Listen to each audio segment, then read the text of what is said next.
কিন্তু আমি আল্লাহ চাই ইসলামের আলোকে প্রজ্বলিত করে রাখবো, যতই তাদের কলিজার মধ্যে জ্বালা পোড়া হোক না কেন। বলেন সুবহানাল্লাহ।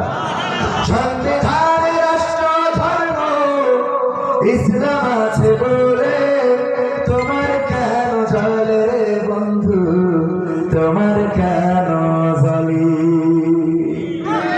শয়তানে জ্বালে কি আগুন তোমারই বগলে, তোমার কেন জ্বলে রে বন্ধু, তোমার কেন জ্বলি? ইসলাম হলো শান্তির ধর্ম, আছে সুবিচার, অন্য ধর্মের প্রতি কবু করে না বিচার।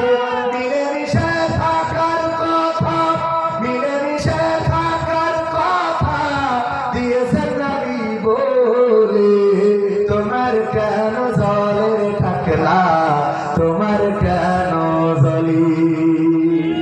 আছে নিষেধ ধর্ম নিয়ে করা বাড়াবাড়ি, না জানি রে কিতাব খুলে দেখো তাড়াতাড়ি। যার ধর্ম সে করবে পালন, যার ধর্ম সে করবে পালন, কোরআনেতে বলে তোমার কেন জ্বলে মশালা, তোমার কেন জ্বলি? আগে চলতো না, চলতো না। ইসলাম রাষ্ট্র ধর্ম রাখা হবে না, আর আল্লাহ বলল তোদেরকেই রাষ্ট্রে রাখা হবে না। ঠিক আছে? ওবায়দুল কাদের কাকা থাকলে আর একটা কাজ করতে, কি করতে জানেন? অনেকেই ভাবে শেখ হাসিনা পালিয়ে গিয়েছে, শেখ হাসিনা পালাই না, শেখ হাসিনা হিজরত করেছে। কি করেছে? আমি তো আকর্ষণ, ঠিকই না? এখানে কি লেখা?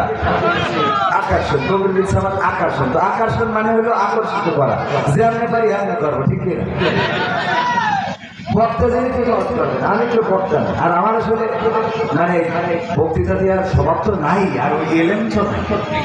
মামুনুল হকের একটা কথা আমার খুব ভালো লেগেছে। উনি বলেন যে আমি আপনাদের আমলের কথা শোনাইতে পারবো না, কারণ আমার আমলের অবস্থা ভালো না, আমার আমলের অবস্থা ভালো না, কিন্তু আমি কিছু ইমান জাগানিয়া কথা বলতে পারবো, যেটাতে আপনার ইমান জাগ্রত হবে। আমার কথা না, কার কথা?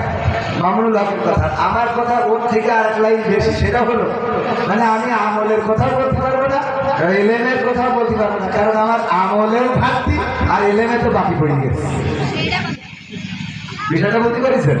কিন্তু আমি কিছু আকর্ষণের কথা বলতে পারবো, যেটা হয়তো আমার যুবকদের ভালো লাগতে পারে, আমার তরুণদের, কিশোরদের। ওরা এই যে ওর বাইরে দাঁড়ায় আছে, এখানে দাঁড়ায় আছে, এটাকে ওরা পড়বে না, দাঁড়ায় থাকবে, ওদের ভালো লাগছে, ওরা এখান থেকে যাবো। অনেকে আছে আমার যুবকেরা খুব ভালোবাসে, কলেজা থেকে ভালোবাসে, আর আমিও যুবকদেরকে মহব্বত করি। যুবকদেরকে মহব্বত করতেন রাসূল সাল্লাল্লাহু আলাইহি ওয়াসাল্লাম।